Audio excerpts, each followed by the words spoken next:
So at the beginning of October, Yeah. I think what we basically said, kind of generally speaking, is markets up, right? Markets We up. went Yeah. from nibbling to being constructively positive and basically being Yep.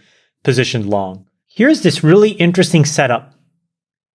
We have a bunch of very positive news that I think we all have to process.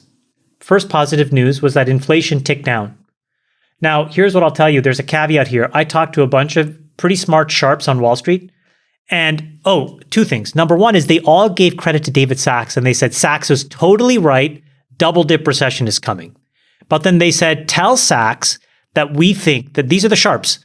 We think that there's a double hump in inflation coming, which means it's coming down to come back up. And there's a bunch of reporting vagaries that may cause that. So keep that in the back of your mind. But positive news, number one, is inflation ticking down. Number two, Jason, we talked about this. A federal judge basically stayed Biden's attempt at giving student loan relief. Now, that would have been a $500 billion transfer payment from the government into the hands of individuals. It is deflationary to not give that money to people. It's effectively taking stimulus away from folks. Number three, it looks like we're headed towards a split government, which means that we are not probably going to see any more stimulus over the next 2 years. Number four, Ukraine wins in Kherson. I hope I'm pronouncing that right. Number five, the United States announced yesterday through the Wall Street Journal that they had essentially said no to Ukraine's request for advanced drones. And they said to Ukraine, essentially, you need to go and negotiate an end game here. And number six, China has started to relax its COVID policies, and Xi is pivoting to economy first. So if you took all of those take things, seven. Don't forget seven. Facebook, which would not take the medicine. They refused Brad Gerstner's letter, cut 11,000 people 48 hours ago.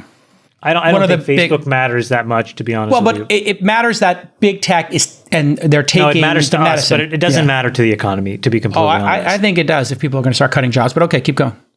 My point is these seven things are macro level things that affect everybody. Yep. And I think if you take them together, what it says is that, wow, there's the potential for a lot of great positive developments over the next 6 or 9 months. Mm-hmm. And I don't think that was adequately priced in the market. But here's the problem. And this is why we've been rallying.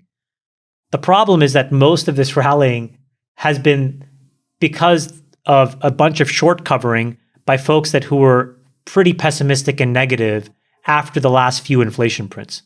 So this is not really net new buying that we saw over the last couple of days. So you take it all together, I'm like, it's still going to probably trend up a little bit. But then again, we talked about this, Jason, when the VIX gets into the low 20s or the high teens, that's probably the short-term top, and then it turns around, and unfortunately, we're near the low 20s, high teens. So that's kind of my thought on things right now.